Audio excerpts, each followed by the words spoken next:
5 ദിവസമായി വൈദ്യുതി ലൈനിൽ ഒടിഞ്ഞുകിടക്കുന്ന കമുക് നീക്കം ചെയ്യാൻ KSEB അധികൃതർ തയ്യാറാകുന്നില്ലെന്ന് പരാതി.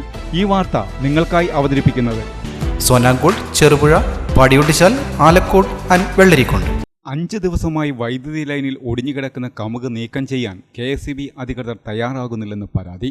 കഴിഞ്ഞ തിങ്കളാഴ്ചയുണ്ടായ കനത്ത മഴയിലും കാറ്റിലുമാണ് ചെറുപുഴ ബാലവാടി ലിങ്ക് റോഡിൽ വൈദ്യുതി ലൈനിലേക്ക് കമുക് ഒടിഞ്ഞു വീണത്. പഞ്ചായത്ത് അംഗം ലൈസമ്മ പനയ്ക്കൽ ഉൾപ്പെടെ നിരവധി പേർ ചെറുപുഴ KSEB സെക്ഷൻ ഓഫീസിൽ വിളിച്ച് വിവരം പറഞ്ഞെങ്കിലും ഇതുവരെ കമുക് മുറിച്ചു മാറ്റുവാൻ അധികൃതർ തയ്യാറായിട്ടില്ല. ലൈനിൽ വൈദ്യുതി ഉള്ളതിനാൽ ആളുകൾ ഏറെ ഭീതിയിലുമാണ്. പല സ്ഥലങ്ങളിലും ലൈനിൽ വൈദ്യുതി തകരാറുണ്ടായാൽ ഓഫീസിൽ വിവരമറിയിച്ചാൽ ഏറെ വൈകിയാണ് എത്തുന്നതെന്നും വ്യാപകമായ പരാതിയാണ് ഉയരുന്നത്.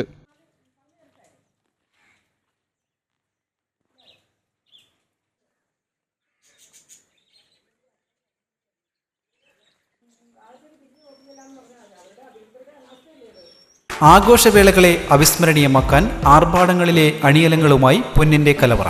മാറുന്ന കാലത്തിൽ മാറ്റത്തിന്റെ രുചിയറിയുന്ന വൈവിധ്യങ്ങളുടെ സ്വർണ്ണശേഖരവുമായി മലയോരത്തിന്റെ തിലകക്കുറി. സ്വർണ്ണ വ്യാപാര രംഗത്ത് 25 വർഷത്തെ മഹത്തായ സേവന പാരമ്പര്യം. നവീന രീതിയിലുള്ള ഡിസൈനുകൾ, വിപുലമായ ശേഖരം, വിശ്വസ്തത. മലയോരത്തിന്റെ മനസ്സറിഞ്ഞ ഷോറൂം. സോനാങ്കോട്, ചെറുപുഴ, പാടിയൊട്ടിച്ചാൽ, ആലക്കോട് ആൻഡ് വെള്ളരിക്കുണ്ട്.